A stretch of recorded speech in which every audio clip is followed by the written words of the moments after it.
Well, Penn State Pitt. You know, Trey Bauer started in the 85, 86, and 87 games.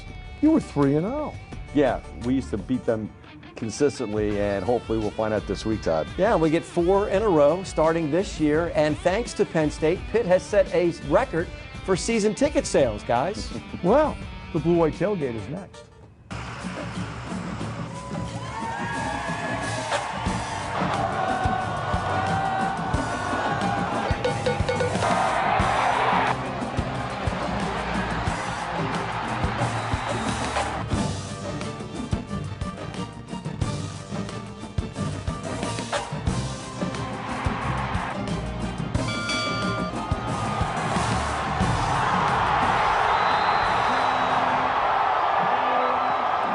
Fun show as Penn State gets ready for Pitt for the 97th time. This time it'll be at Heinz Field. Coming up later in the show, we'll hear from Jackie Sherrill. Jay Paterno will be in the film room. We'll break down Penn State and Pitt offensively and defensively as well.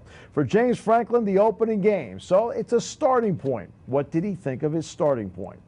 I thought overall, we're happy with the win.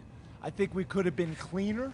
It wasn't as clean as we would have liked it to be, but we scored over 30 points with a defensive touchdown.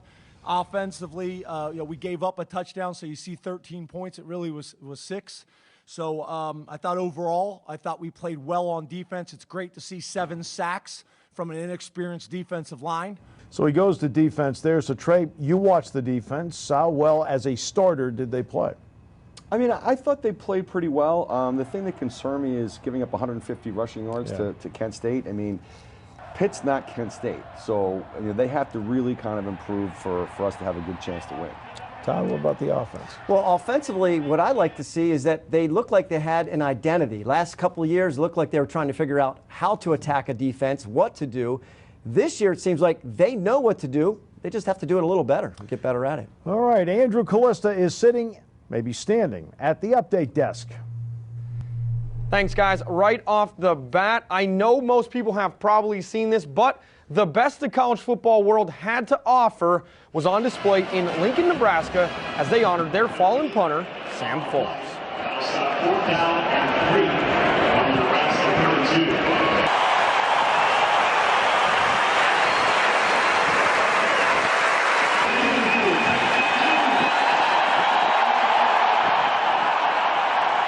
A great scene there by the Cornhuskers and a classy move by Fresno State as they decline the penalty. The weirdest moment of the weekend taking place in Annapolis as the starting Navy QB goes down with an ACL.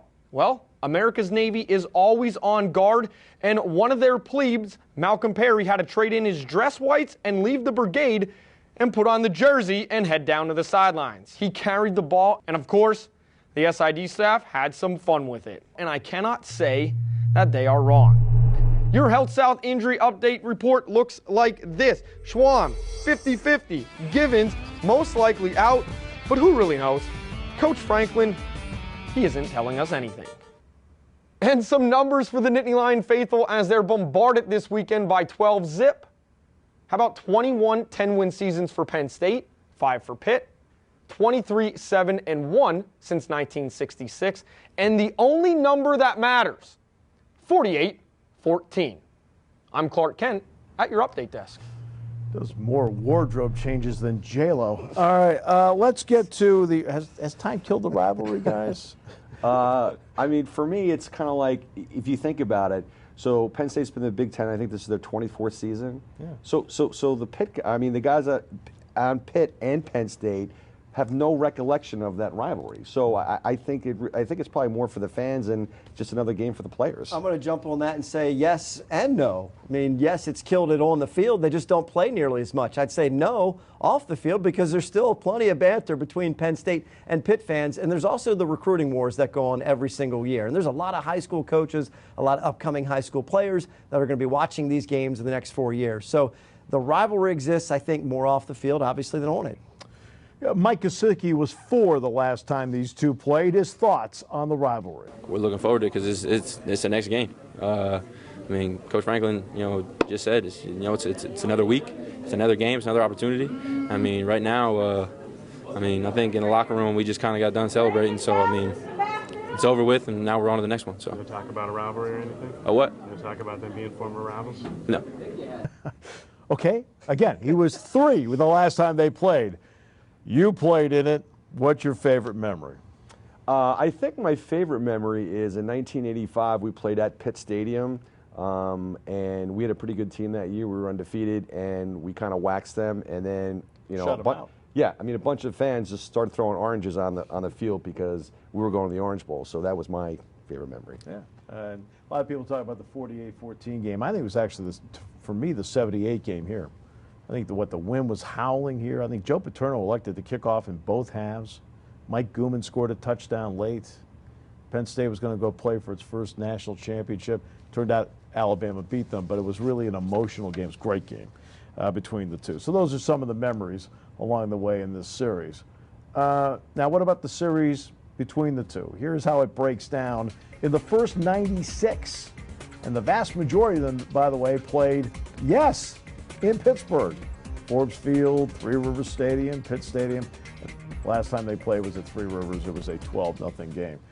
I mean, Todd, do you have any real memories of this series at all? Is it just a rumor to you? No, I mean, you know, I always remember it being a big game, and you know, watching Penn State. Obviously, at the time in the '80s was, you know, with Trey Bauer there. I mean, that was the name that you just stood out. No, it's just, you know, that's when really the linebacker reputation was cemented. Tony Dorsett, Dan Marino.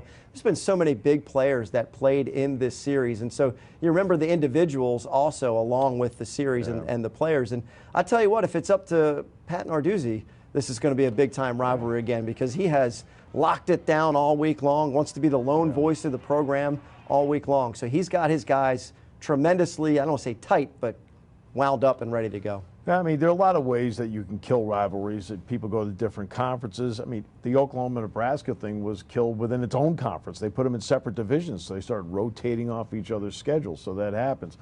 To me, this was a real rivalry from '74, when Dorsett's like sophomore year, to maybe '83. And Penn State was 6-3-1 in that span. Other than that, Penn State pretty much had their way with them before that, and Penn State pretty much had their way with them after that, too. It was just that 10-year span where it really got intense. All right, the offense. First time we've seen it in practical application. We'll talk about it after this on Blue White Tailgate.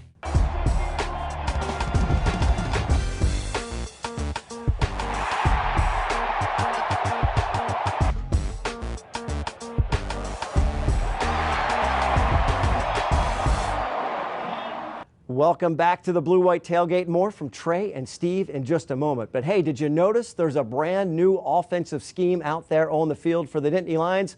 Well, what we noticed was that they left some points on the board, but they are really excited about the potential.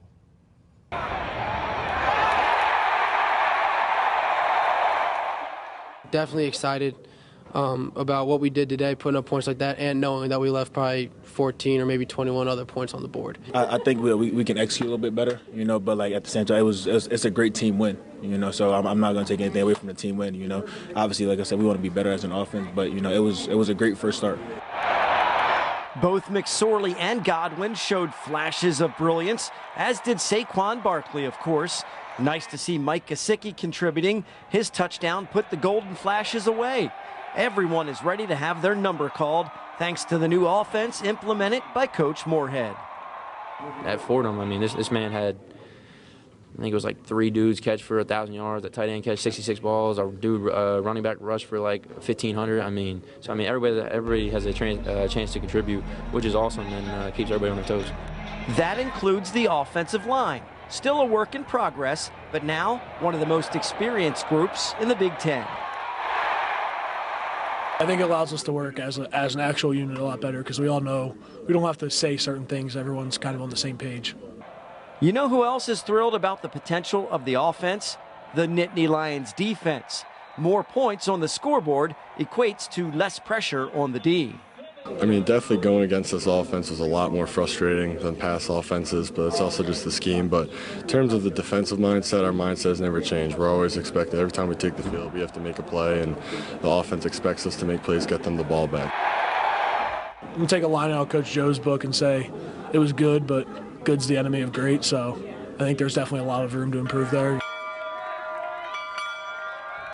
ringing the bell afterwards, guys. Good is the enemy of great. What I like to see and what equates to greatness, I think, is how you react to your mistakes. I asked Trace McSorley after the game, do you think about the passes that you completed more so than the ones that you missed out on? And he said, without question, the ones that you miss out on. And they missed a couple of opportunities out there for sure, but the word potential comes to mind with this offense. They really have a chance to do something special over the next couple of years. Yeah, they left some points on the field. I would say 11 off the top. I mean, the field goal you get in the red zone, the turnover on downs. I mean, that's where they left it. Once they found some rhythm on the third drive, I think things started to change for them a little bit. Yeah, I mean, I think the way that I think about it is, how are you going to convert? I mean, the fact is we were 2 out of 5 on touchdowns in the red zone. 2 out of 5 is not going to cut it. You do that consistently over the season, you're going to be a 500 team. Well, in game one kind of feels like a scrimmage anyway because you haven't had a lot of that time. So the first half, you're just getting your feel. The second half, they only scored 10 points. Right. You got to do better than that against Kent State. Yeah. All right, Stocker Chevrolet Drive of the Week. And it turns out it's the third series of the game, the one that Trace McSorley said they started to get a little bit of rhythm. They went 9 plays, 79 yards on this one, and it doesn't hurt when you can get the running game going, and that's one of the keys with this. And I think McSorley, good feel, and now here's the pass downfield. And he and Godwin had that out. The timing of that out, it was good all day, Trey. Yeah. I mean, I think that, they're only going to get better offensively. And I think that, Trace is he's going to do well. And Barkley, you know what? He ground out 105 yards on 22 carries. Here's the touchdown pass to Deshaun Hamilton. That was a dart. That may have been his best throw of the day right there.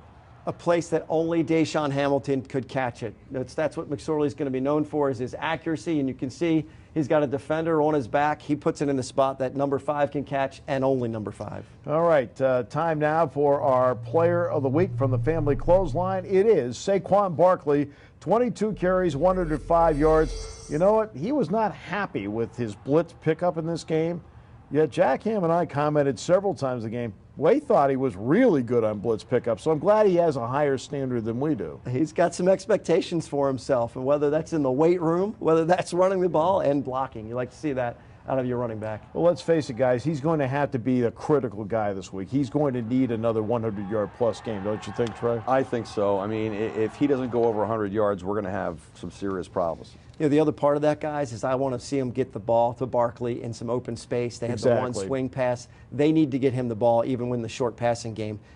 Give him some space to operate as opposed to just right through the middle. Right, and he's become a very good pass receiver, Todd. That's it. He's really developed into a good all-around back, and I think as time goes, it will show in games. What about the matchup up front, Trey? What do you think about that? I think it's going to be very interesting. I mean, again, I don't like Pitt. I mean, I used to hate them more than Notre Dame, and then I hate Notre Dame more than them now. But the fact is, Pitt is not Kent State, right? So it's going to be very interesting to see our offensive line and really see how much progress they have made. Well, I think that one of the keys to the game is which team forces the other team to blink in its running game first, which team forces the other quarterback to win the game. Well, Coach Narduzzi, his calling card is defense. This guy is going to attack that offensive line. Even though there's experience now up front, he is going to throw every package he can at the offensive line to see if they can pick it up. Well, in terms of the passing game, Chris Godwin likes how the timing has worked out with Trace McSorley. It's awesome knowing that that your quarterback believes in you, and like with the weapons that we have, in our receiver group, as deep as we are, it's something that we're pretty confident in as well. At the same time, it didn't happen overnight. It took a lot of time to kind of build that rapport with Trace, over the course of off season. And let's take a look at Trace McSorley by the numbers in the opening game. Obviously, across the board, this is all going to be career highs for him. 209 yards passing. He also ran for 47 yards in the game.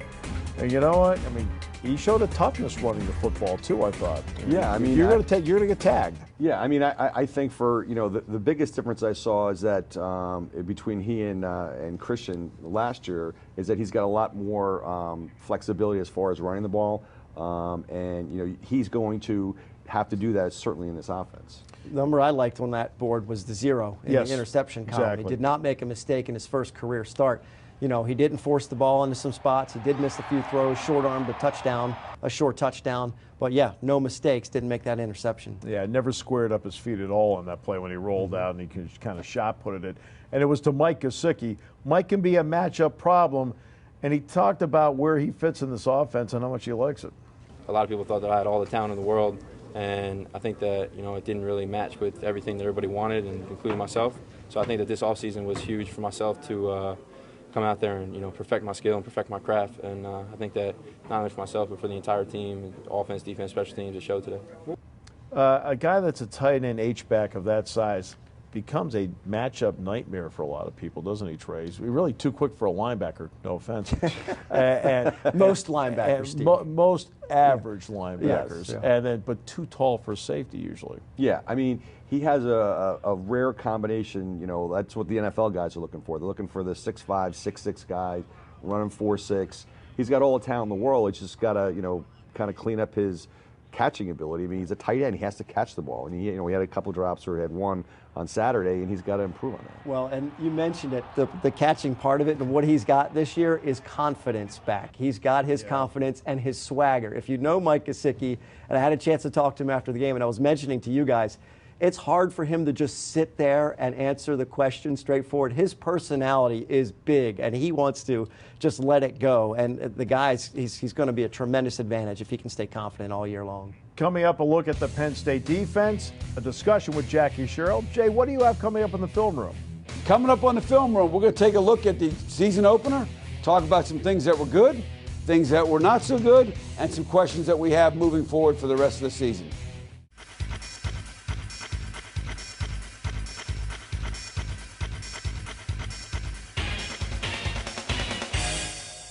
Welcome back to the Blue White Tailgate Show. Time to go inside the film room with Coach Jay Paterno. Coach, opening week's in the book. Everybody's got some film now. You got some positives on film. You got some negatives to show your guys. What do you do? What do you want first, the good or the bad? Well, we're always positive on this show, so let's go with the good. Okay, we'll go with the good. Let's talk about some good things. First of all, pass rush for and against Penn State. A retooled defensive line got after Kent State's quarterback. That's a positive. On the flip side, Penn State's offensive line cut the number of sacks way down from a year ago. Second thing I want to talk about positive is points off turnovers. Take a look at the video. You're going to see 2 scoring drives for the offense. Really, one here, they fumble the ball at the 12. Offense goes 12 yards for a touchdown. That's a cheap touchdown. And the next one is a pick 6 by the defense. So you're really looking at a great play there, and you're looking at 14 points, an opportunistic defense that creates some things for the offense. Third thing I want to talk about is Saquon Barkley, not just as a running back, but as a receiver. You're going to see in this diagram here, they're locking up the receivers outside. And when you do that, you've got linebackers covering here on the blitz. They don't even cover the back. They give a free release, hoping that somebody will get to the quarterback. Take a look at how it works out. And you're going to see not only is it a well-designed play, it's also a great catch by a guy who's really shown that he's got some ability in the pass game. Really nice hands on that. Absolutely. Great catch. We take a look at the next text box. We want to accentuate some of the positives that we saw. Some other things, coverage sacks. Great coverage downfield, created some pressure. Improved offensive organization. Really looked good getting up to the ball, moving things around. Didn't see timeouts, delay of games. Turnover margin, obviously, that's a plus in week 1. And I thought in second half, the defense was really played a much stronger game and a much greater energy. Now, let's talk about some things that will worry me. In the first half, a little bit of worry about team speed and pursuit. Here's a reverse that Kent State runs. We'll take a look at the video, and you're going to see the linebacker and the safety should be in position to make this play. They're unblocked. They lose the ball, and they don't create a lot of catch-up speed. Now, that may be a result of being tired, because now with this new spread offense and the up-tempo in practice, they're running a lot of reps. So a lot of times you go into week 1, your team might be tired from preseason. We'll see how that plays out this week against Pitt. The next thing that I would be worried about, again, is short yardage, just like last year. Last year, had struggled in some short yardage situations. Again, Saturday, 2 for 5. Again, that could be a one-game thing. Hopefully it's not a trend. But when you get into the spread offense and you don't have the same number of blockers and you don't pack it in, you do run the risk of blitzes coming off the edge and creating problems, especially in the shotgun. So you take a look here in the video. Here comes the blitz.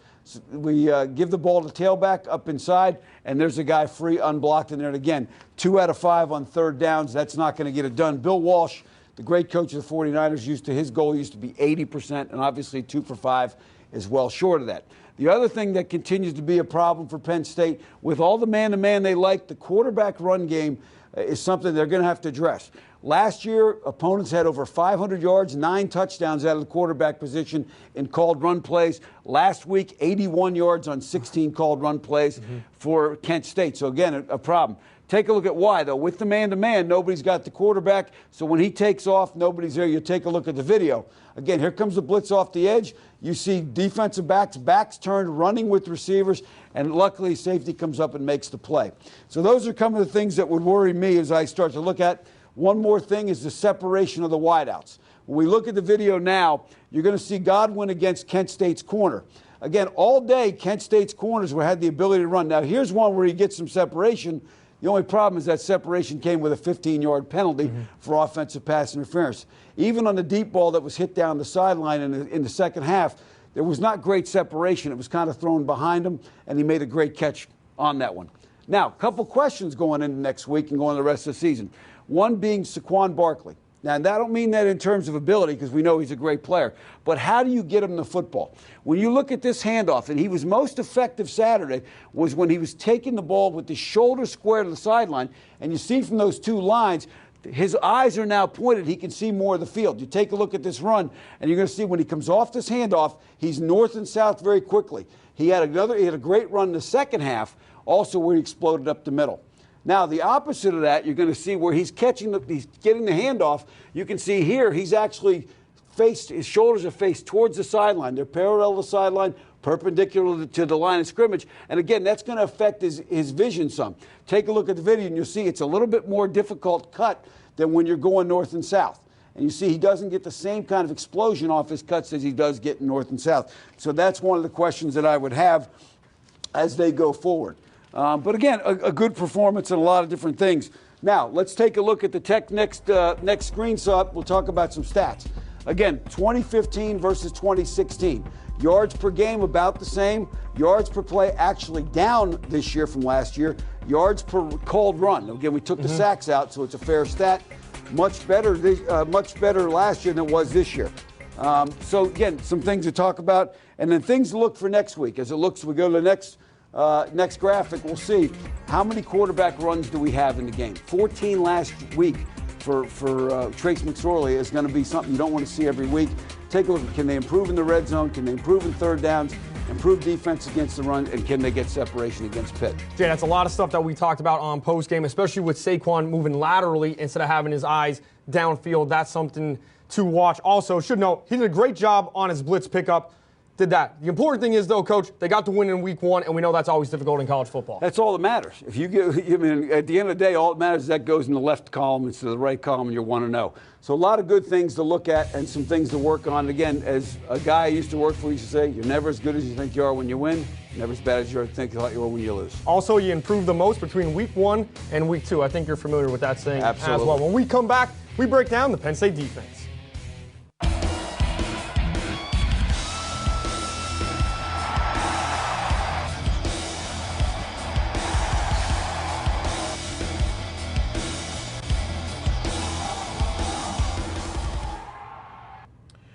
Defense created 3 takeaways, did not give up a touchdown. In fact, did not give up a point after the third series of the game. Brandon Bell, big day for him, not only in terms of where he hit people, 8 tackles, but also had a big interception. He's our family clothesline defensive player of the week.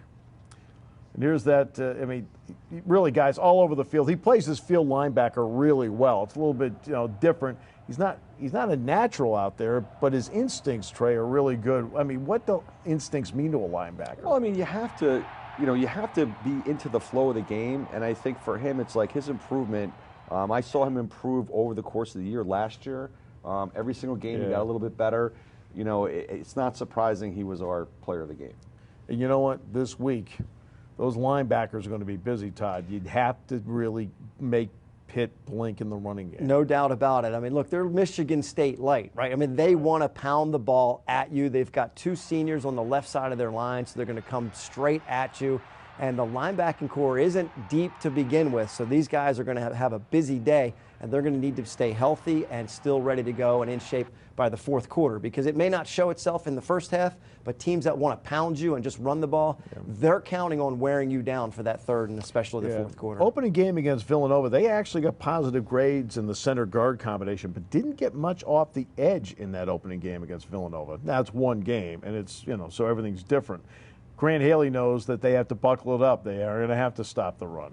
Keys to success is to stop the run, because if we can make them one-dimensional, then that's going to help out our defense and help out our play calling and abilities and what to do. So, just being able to tackle well, being physical at the line, that's going to be, I feel like that will be the key to success, is how well our line does getting penetration up front. Well, there aren't many guys that tackled better than you did. I mean, what did you think of the tackling? Caught up the 10-yard line. People are talking about it. I didn't think it was that bad. I mean, it's the first game. You got some jitters. You got some young guys in there. I mean, I really don't think it's a problem. I mean, they practice tackling all the time, and you've got really good athletes. I don't think it's a problem, actually. The backup came in, Mitchell, left-handed, a little different look.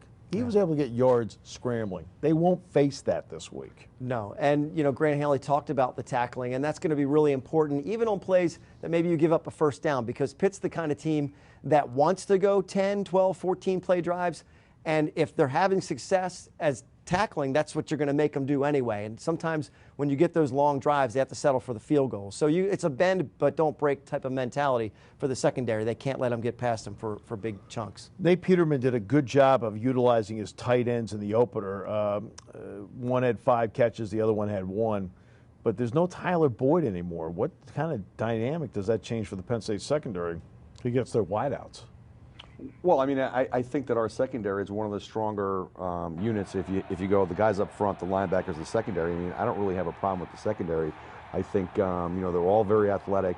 They've been around the block, so to speak, and I really don't see that being a problem. You mentioned the mobility factor. Peterman's not that mobile or as mobile. He's going to stay in the pocket a little bit more. And the secondary, last week we got 7 sacks, and a lot of that were coverage type sacks where the secondary were holding their guys. They had them covered and allowed the defensive line, man. They just went right at the QBs. All right, time now for our hit of the week. You all know what the hit of the week is. It wasn't on offense. It wasn't on defense. It was special teams. It is Joe Julius. Big toe smash. That's like picking up the spare. Look at that. You know what? He kicked off 7 times in this game, guys. 6 of the 7 were not returned. That's the only return against them, and he made the tackle. The 6 out of 7 is the part that I think is critical, because Kadri Henderson is an outstanding kick return guy. The kick return against Villanova was kicked down the middle, on the hash, brought back 96. If he places it in the corner like he did, that's going to be big. Huge. Yeah, that's his job. Yeah, Get some touchbacks. Yeah, but it's placement. If they return it, you've got them pinned to one side, and that's really important. Coming up, Jackie Sherrill talks with us about Penn State Pitt. We talked earlier about the true intensity of this series from 1974 to 1983. The emotions of the series were really ratcheted up during that time. And right in the middle of that run, Jackie Sherrill became the head coach at Pitt from 77 to 81. Our Andrew Kalista is standing by with the former head coach of the Panthers. Thank you, Steve. A great guest here on the Blue White Tailgate Show. Former head coach of the Pitt Panthers, Jackie Sherrill. Coach, thank you so much for being here. Well, you're welcome. Thank you for having me. What is going through your mind just as you deliver the final words to your team before taking the field in a rivalry game like this?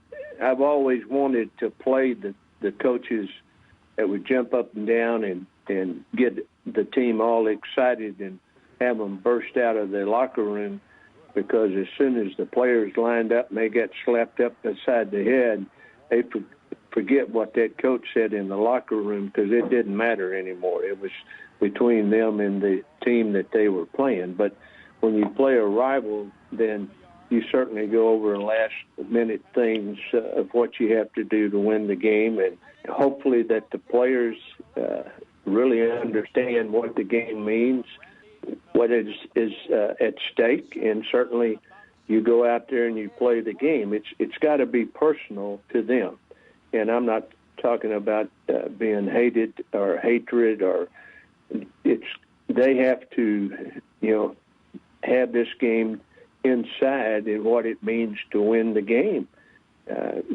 Back then, most of the players either played against each other in high school, played with each other in high school, or they knew each other. And usually that game ended up meaning that you were either going to win the Eastern Championship, because the winner of that game usually went to the Cotton or the Orange or the Sugar. You said it being personal. How does this game compare to some of the great rivalries you've coached and played in? When we came up there in '73, most of the coaches, except for a couple, were all from the South. And, we knew about the Alabama-Auburn. I got to play in that. I got to coach, in the Mississippi State, Mississippi game, the Texas A&M game, and the Iowa State, and Washington State. So I got to coach or play in some of the best rival games in the country. And the Pitt-Penn State game is not any different. Back then, you had two teams that were, Penn State was the king of the mountain, and Coach Paterno was on the mountaintop. And it took us, 3-4 years before we had the opportunity to be good enough to compete and climb up that mountain. So, it ended up two heavyweight fighters going after, and whoever won that game had a chance to win the national championship. For the alumni, which team won, that group had the biggest coffee mug in their office the next day and kept that on their desk for 365 days. Coach, all across the nation, rivalry games have gone the wayside with conference expansion. How do we go about preserving them for future generations? Well, the state of Pennsylvania deserves this. The people of Pennsylvania deserve it. You have two of the biggest universities athletic-wise in the state. There's a lot of great academic institutions, but athletically, Pitt and Penn State. And so the people deserve that. And, you have evidence of that, on the web. You got to pay $175 for a standing room only ticket. I don't know of any place that you paid $175 just to be able to go and stand and watch the game. So the game does mean a lot. The game is important to the state of Pennsylvania and the fans of Pitt and the fans of Penn State. In the 70s and 80s, that game was the game to see. It was on national television, and so the people around the country always identified the winner of Pitt-Penn State as the best in the East and as a great football team. Coach, I'm going to put you on the spot here. How do you see this game playing out on Saturday? Well, I wish I knew more about Penn State. It's hard for me to say that, and I do know that Pitt players have improved. They've been playing much better. I do know Coach Narduzzi, and I'm wearing the blue and gold, so hell to Pitt. Coach, I wouldn't expect any other answer from you. Thank you once again for joining us. You're welcome. Thank you. Great interview. Great to hear from Coach Sherrill. When we come back, it's time for the guys on set to break down the Panthers.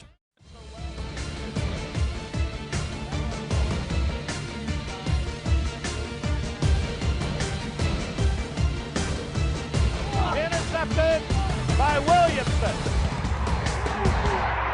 That was the 1980 game. He was supposed to throw that into the seats, and Carlton Williamson picked it off. Pitt won the game, I think, 14-9 at Beaver Stadium on that day. Interesting, from 1966 to 2011, Penn State had one coach. Over that same span, Pitt had 14 coaches. Now the head guy is Pat Narduzzi. And Pat Narduzzi, great credentials as a defensive coordinator at Cincinnati, Michigan State, and has Pitt off to a good start. He is, right now he's, you see what he's done, 9-5 to this point. He's trying to stabilize this program and push it forward. Yeah, and it's interesting, like for me, it's like to see that he grew up in Youngstown. And Youngstown is kind of like a suburb of Pittsburgh. So like he really understands the Pitt-Penn State rivalry, and that's why he's doing a lot of talking right now. And he really understands Michigan State's program after spending 7 years there. And he's really modeled that thing after Mark D'Antonio, who has had a lot of tremendous success with the Spartans. And you see a lot of things that look familiar as far as the way that they approach the game and the way he approaches things off the field. There's no question about that. They weren't overly sharp, and it didn't matter against Villanova. Again, it's the same point I made about Penn State. Each one has a starting point, but defensively, they didn't give up a single point in that game. The points they gave up were in a fumble recovery. Yeah, but I mean, for me, like, I guess the way I think about things is like they're playing Villanova or Villanowhere. Okay, so they shouldn't be giving up any points. And the fact is, you know, for me, it's like for them that they struggled on offense against Villanova.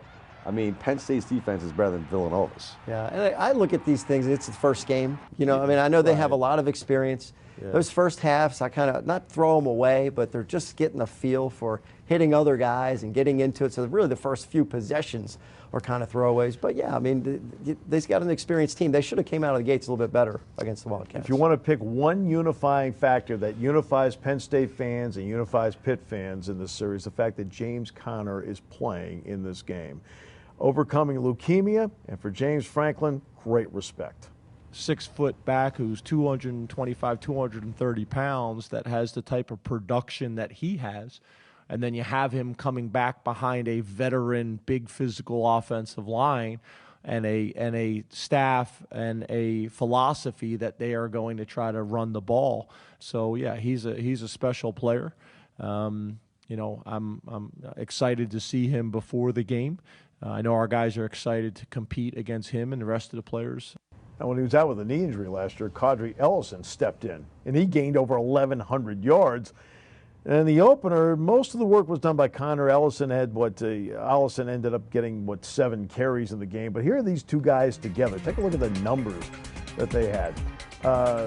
Not bad. That's 14 for Connor, 15 for Allison. That speaks to the offensive line, right? No doubt about it. And 2 years ago, Connor was an All-American, and he's out for the year. So now we have the ACC Rookie of the Year step in and get the job done with Allison. So, yeah, 2 seniors on that left side, a lot of experience also on the right side, 5 seniors in all on the offensive side of the ball, including the quarterback. And I said this before, guys, to you off camera. This is the year, and I think Narduzzi is playing this year. He knows how important this particular matchup is because the advantage is their way now over this 4-game series because Penn State's roster is probably more talented. Yeah. They're not as experienced. They're only going to get better. McSorley's only going to get better with experience. I think Narduzzi feels that this is the year they better get them at home. Well, here's the key. Tyler Boyd now plays for the Bengals. But Peterman threw for over 2,000 yards last year, but I don't see help for him in this. What do you see? Well, I mean, I think he's a quality guy. He's a Division I player, obviously. I mean, I don't think of him as like setting the world on fire. The fact is he's got 2 really good backs, and you know, I mean, James said like a very good offensive line. I think they're decent. I think that running backs actually make them look better than they really are. Interesting. Peterman, by the way, did not throw a pick in the opening game either. He threw for 175 yards, but no completion beyond 19 yards in the game. And he was only 3 of 9 passing beyond 10 yards, and he was 4 of 9 passing when under pressure. So there's a couple things to keep in mind game plan wise. What about the matchup now with their defense? Chris Godwin discussed some of the problems the secondary can give you. I see a lot of experience. You know, they have a lot of really talented guys. You know that are coming back in there that are really aggressive. You know, they're well coached. You know, so it's going to be one of those things where we have to go back and watch the film to make sure that we're you know, on our P's and Q's when it comes to our technique, so that, you know, we can have the advantage. I feel like a guy you have to account for in every place. Jordan Whitehead, good all-around athlete there, Trey. Yeah.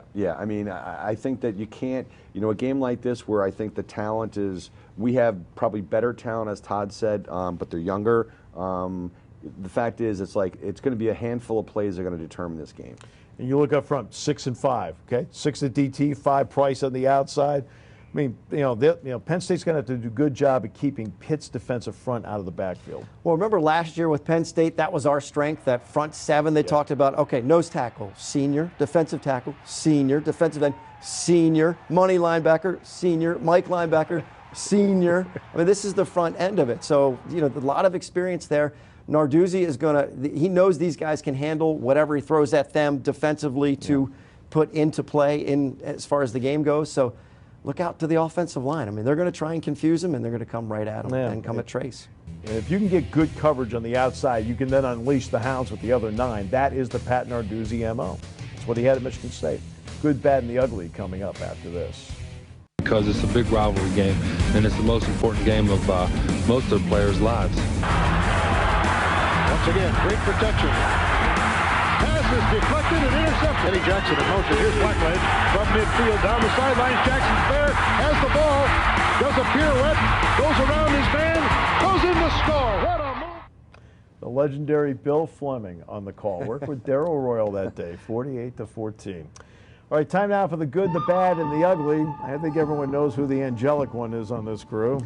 Well, I'll take the good. Thank you very much, Steve. I'm going to go right to the Big Ten. How about it? 5 teams in the top 16 now, and a big old upset from Wisconsin over LSU. The Big Ten off to a great start. All right, bad boy. Well, the bad is, to me, is the SEC. 7-7 the first week. Everyone's, oh, the SEC is great, and oh my goodness. Okay, the Big Ten was 12-2 in the first week. So the bad is 7-7 SEC. Ugly. This week, Tennessee is going to be playing Virginia Tech at the Bristol International Raceway with 150,000. Now, in concept, it's cool. They put the field out in the infield. Okay, cool. Then they realize the vast majority of the people won't be able to see the games. All right, let's get to our picks.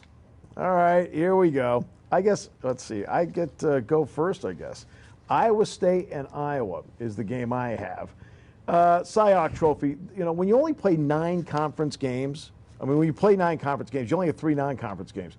Iowa gets stuck with this game every year. They can't go to Stanford. They can't play Texas, Miami. They have to play this game every year. And Iowa's going to win the game by 14 points. All right, so let's get to Trey's pick next. I think Tennessee at home, the Bristol. I don't care if they're having a horse race there, a truck race. You know, I don't think it doesn't matter. I think that Tennessee plays well, and I think they really take it to Virginia Tech. All right, Jay was 4-0 last week. Jay, you got USC, Illinois. Go ahead. You know, last year North Carolina and Illinois played. It was a good game for about a quarter and a half. North Carolina got a couple of turnovers, made some things happen. They've got a new quarterback. Illinois' got a veteran quarterback and a veteran defense back. I'm going with a little bit of an upset. I'm taking the Illini. Now, I was in first last week. Todd was in worst, so we're going worst to first. Over to you, Todd. Probably could have put this within the ugly category. I was only 1-3. So what do? They stick me with a PSAC game, Slippery Rock and Westchester. Well, I'm going to go ahead and go with the Rock because they're ranked, of course, and preseason rankings mean everything. Well, John Stroh's alma mater, so, I mean, you know, checks are being cut soon. That's right. I mean, so we're all picking the Rock. Make the producer happy. We're all picking the Rock. Well, Slippery Rock is the Stanford of the East, isn't it? I thought. Time now for the keys of the game. So, Trey, what are your keys? I think the keys of the game, again, it's going to be in the trenches, both offensively and defensively. Pitt is very aggressive. Our offensive line is improved, I think, dramatically from last year, but, you know, they have to get better. You know, Kent State is not Pitt, and I think defensively for us, we've got a couple guys that are dinged up, and they've got a veteran offensive line. I think it's going to work in the trenches. Weathering the first 2 series of emotion in the game and then following that up by winning giveaway, takeaway. I also think Penn State needs to neutralize the Pitt return game. Red zone offense and defense. This game will probably end up in the 20s for both teams, so whoever can score the touchdowns instead of settling for field goals is probably going to win this ball game. How much did you like Pitt when you played them? I hated them. Absolutely hated them. I hated them worse than Notre Dame, but then again, now I hate the Fighting Irish more. Poking the bear. You just had to throw that in there before we got done, right? Of course I had to poke the bear. Yeah. Let's face it, the bear has a little personality. That's right. All right, back next week. Enjoy the Penn State Pitt game.